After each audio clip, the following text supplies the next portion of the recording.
am. Looking for something. There we go. Cool. So, welcome everyone. Thank you for being here. This is actually my first time in Norway. I landed yesterday, and it's just been a great 24 hours so far. Got to meet a lot of new people at Metronet and other places. Also got to see a lot of friends and colleagues from the community, which I really respect both on a professional and personal level.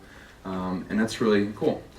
And what's really nice about that is that, you know, if you have asked me 3-4 years ago when I still worked in banking, could I see myself in a professional capacity traveling around to Norway, UK, you know, going to Edinburgh, Portsmouth, Lisbon, the Netherlands for different things, all related to WordPress, I would have told you, are you out of your damn mind? There's just no way.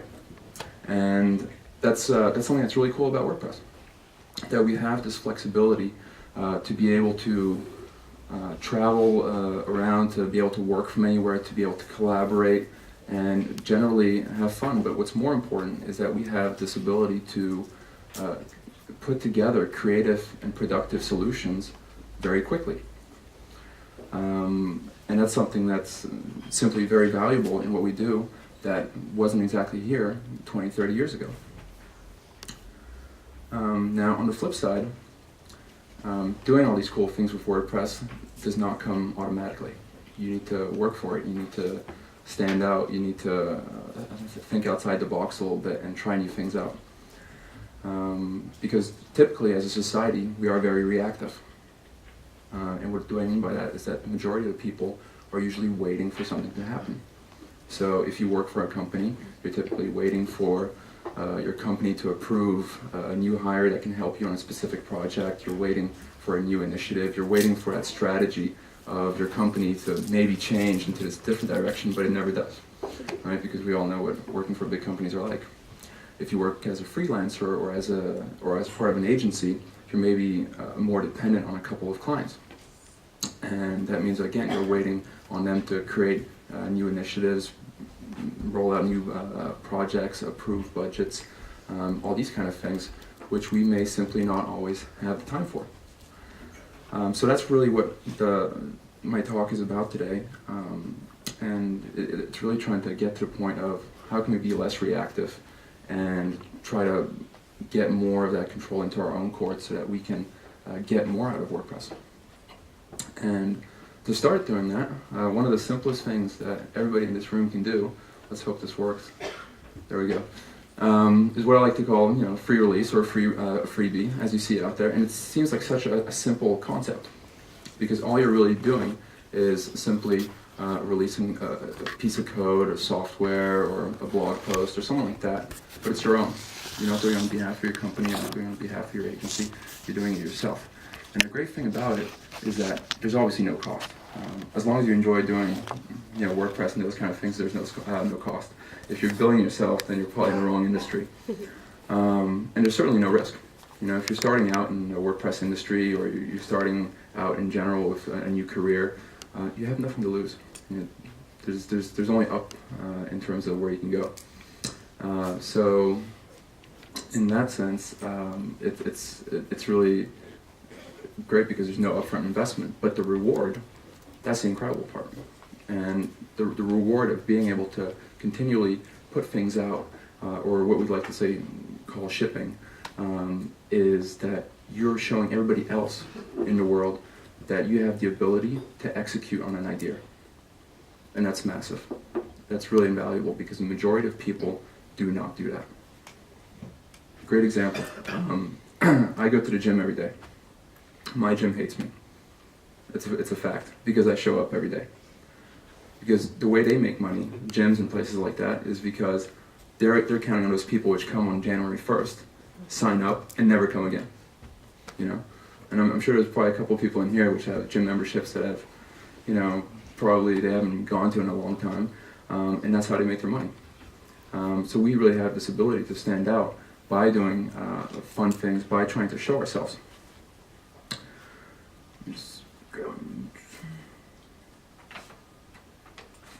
I didn't write that much for it. But yeah, the really cool thing, and this goes beyond the ability to execute, is that you're also all of a sudden creating opportunities for yourself. And we're talking about employment opportunities, partnership opportunities, things like that. You're basically putting yourself out there for the world to see. And in doing that, you're creating, you're strengthening your online brand. You're creating an online footprint, which is it is something that will become of value to you down the road. How many people here are designers and have been hired because of their university degree? You know, a handful, maybe, not even. Same for developers, you know, how many people really got hired because of their school degree? A lot of it comes back to the passion that you're able to put out and show. A good example is my partners and I with happytables. I'm not sure if Tom and Joe are here. One? Just one, okay. The other one's still, all right. We were approached by a company in November, I think it was, to do something similar to happytables in another vertical, another niche, but of a much larger scale. And because it's a very large company, it also means that they'd have to put a lot of responsibility or trust us a lot. And that's a pretty big step. But they approached us because we created happytables, because we delivered on that idea, and they saw that we created that. What they went on to do, once we said we were actually interested in doing this project, is that they started Googling us. It's a natural thing to do. And for all three of us, you will find stuff online that we've created, we've done, we've written about, and that just keeps adding credibility to who we are. And we got that deal because of that.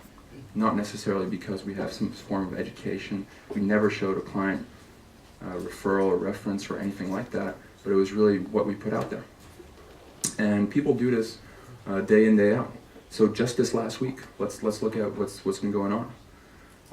Brian Krogsgaard released Post Status. It's like this little Hacker News kind of thing for WordPress, and it's really cool. It's actually written Post STAT.us when you put it in your browser. Check it out. Really cool. And I think a lot of us were talking about, hey, it would be really cool if we had Hacker News for WordPress, but he actually executed on the idea. So kudos to him for doing that. Is Cristi in here? No? Okay. Also another one that's a little slow today. I believe he released an update to the command line interface for WordPress. Again, that doesn't cost anything. It's a cool project, it's a cool idea. Puts him on a map, along with his other like gazillion plugins on wp.org. So, you know, good job on him for doing that.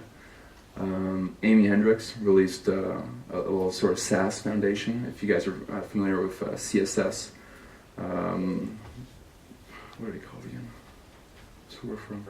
Style sheets. No, the preprocessors. So she released a SaaS foundation for underscores. A lot of us use underscores as a starter theme for WordPress. So this is a cool thing to release. Another guy, Remy Corson, came out with WP Billings, but just a sign-up page, which would be a free CRM tool for WordPress. And that's cool. He didn't necessarily actually ship the product yet, but he's gathering interest. He's finding out how many people are actually interested in this, and the larger that list grows, the more he's going to have to deliver on actually putting that product out there. So that's a really good idea on his part too.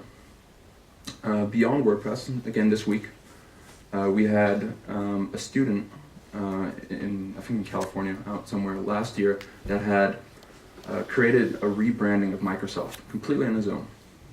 Didn't ask anybody's opinion, he just did it. And then put it online. The whole thing went viral because it looked better than the Microsoft branding that had come out. This week he was hired by Microsoft. He actually had received, 30, 40 offers from different companies, agencies around the country simply because of that one page he released and the ideas he put out there by himself. But he chose Microsoft. So, who knows? This week I get this random email. Hello, hi Noel, I'm a recruiter at Google. We're looking for a UI designer for a wildfire team in London. One of our designers was impressed by your Dribble portfolio and asked me to reach out. Again, so if you have stuff, put it out there. I put my little bits of UI or designs I create onto Dribbble. Even if it's not the sharpest stuff, I put it out there. Obviously that worked there. I'll be saying thanks but no thanks. And that's something that's really valuable, I guess, in that sense that to those that actually put something out there, you will get that in return tenfold, 20-fold, 100-fold, who knows. And that takes us to passive income. This is the sort of next step up. And obviously some people have normal jobs, regular day jobs, and I'm certainly not saying you need to be doing this and not that. And that's what's great about something like passive income. You have the ability to try different things. Good morning. You have the ability to try different things, but still remain employed in your current job. You don't have to give anything up. There's some risk because you have to spend more time creating something. You actually have to interact with the market. So you're putting yourself out there, your online brand. There is that risk. You're putting some cost in there because all of a sudden you're trying to learn how things like support work, how billing works, how marketing works, and you'll learn such abstract things like PCI compliance and all this other stuff, and it's really valuable. And there's a lot of great ways you can go with that. So this is, I think this is a great step for someone that's already, released a couple things and just wants to try and see, what can I do with the market? Are people actually interested in my product? So if I take the freebie, I turn it into a premium product, what happens? Maybe it fails, who knows? But it's like a hobby. That's what passive income is. It's a hobby essentially, except that you may get some money back, which is a little different. A great place, we have the WP App Store, so right now they're accepting plugins. You could sell a plugin there, so you don't even have to set up that whole sort of sales process. It's creative market for themes. What's important to note here is that you always have to be careful of the licensing of that particular marketplace that you'd like to sell in. Things like GPL are very special, so be careful that you do respect the GPL and the license that WordPress has. So if you do intend on making any money with WordPress at all, read the license first. You'll save yourself a lot of trouble.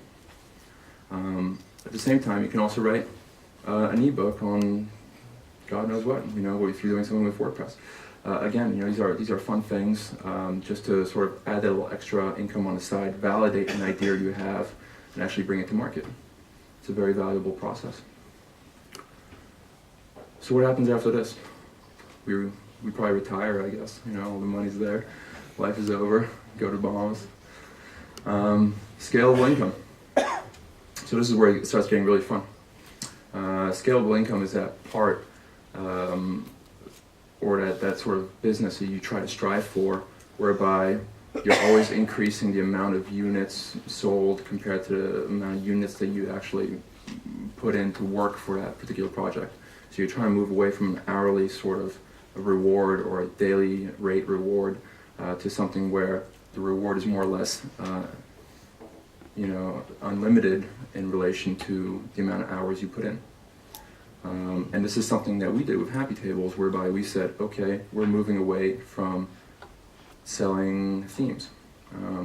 It was a great move because, one, we don't have plugin incompatibility problems anymore, because we control the entire environment. So all of a sudden, all those plugin conflicts, those file permission issues that are usually half the tickets, just go right away. But on the other end, we're all of a sudden stuck in this world whereby we're not selling to WordPress developers anymore. We're selling to real restaurants. So there's a real challenge in trying to take that step up in, I guess, raising your game when you're trying to sell WordPress services or a service that's built on WordPress. Like I said, happytables, that's our business. That's one, which I feel, we've made a lot of progress and we've been very successful over in the last year, but not in the way that we had expected. So it's quite interesting in that respect. Don and Remkus, you guys drove up from the Netherlands. If you take a wrong exit somewhere, you're not going to drive all the way back and start over again, right? You're just going to adjust and keep going. And a lot of doing these sort of projects where you're trying to find this pattern of success means that you're going to have to adjust a lot of the times and try to figure out, you know, where to go, and it's going to take a lot of mistakes in that respect. Whereas something like doing a freebie or something which relates more to passive income is a lot more linear. So there's a real challenge in that, and we see a lot of these sort of businesses built on WordPress grow every day. One of the more successful ones, WP Engine, so that takes a different approach whereby they're really providing hosting, but they're trying to do it in such a way that it really caters to a WordPress developer. That's a hard thing to do because we're all so different, we all have our own needs, and we all want to be able to use this and that or something else, and we're quite picky. So that they've been able to find a formula or a sort of formula that works for the general masses is great, because not many have been able to do that. Another great example, Yoast. And this is something that ties all the way back. We saw with Yoast that he released a freebie way back with WP SEO. I'm sure a lot of us use that plugin here. Then he made passive income. He had advertising on his website on Yoast.com. So he was pulling in money there. And now he's at the point where he's selling these site reviews, but he's taught other people how to do them, so that he does less of them and has other employees that more or less mimic his services, so he could probably train and hire more of these people as he grew while still not exposing his amount of hours that he spends on his project. The sheer amount of cartoons that are of himself on the website should show you that he has enough time for all these kind of things. So yeah, he's really done a great job there. But ultimately, the most important thing, I guess, to sort of remember with the whole cycle of trying to be successful in WordPress and trying to stand out is that there's always this component where you're trying to give back, and you should be giving back where you can, when you can. The most obvious is always make WordPress.org or core contributions. This is a great website just to start off with, just to understand where can I fit in, where can I contribute in the WordPress ecosystem. Definitely check it out. There's a lot of activity on there.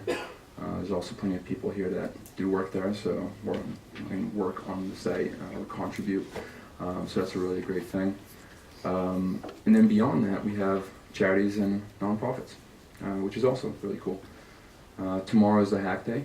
I hope a number of you will show up because we'll be probably doing a lot of cool things like this, working either on WordPress or these nonprofit projects where you're really adding value to the larger scheme of things. And the most important thing, I guess, when it comes to nonprofits and charities is really that your entire design pride or your sort of selfishness when it comes to creating a project needs to fall away. That's really the most important, that it's not about us, it's not about creating another portfolio piece, it's not about trying to put ourselves out there a little more, but it's really about the charity or the nonprofit, and that's where the sort of giving back comes in and where we come full circle. So I have a really cool project for tomorrow. It's called Child's Dream for the charity day. We're actually migrating a Typo 3 website to WordPress. Who here knows Typo 3? Wow, okay. It's terrible. So obviously you guys already know all that. But they're having issues with migrating, managing on a day-to-day basis. It's breaking down. All whilst they're based in Thailand, and they're going out to Burma, Laos, Cambodia to help these children with health, education, all these great things, but their website's kind of stuck in the past. So I have the WP Engine hosting for free, I have other stuff, and I'll just need a couple developers tomorrow to help me out with that. So to wrap up my presentation, if you're starting out, try to release something, try to put yourself out there. Try to take control of your own sort of path in WordPress. If you're already more comfortable, try to bring that product or your ideas to market. Challenge yourself that way. And if you're ready past all that, then go for gold and take that risk and try to find that product or service that really solves the solution to the point that people are willing to pay for that on a monthly basis. Thank you.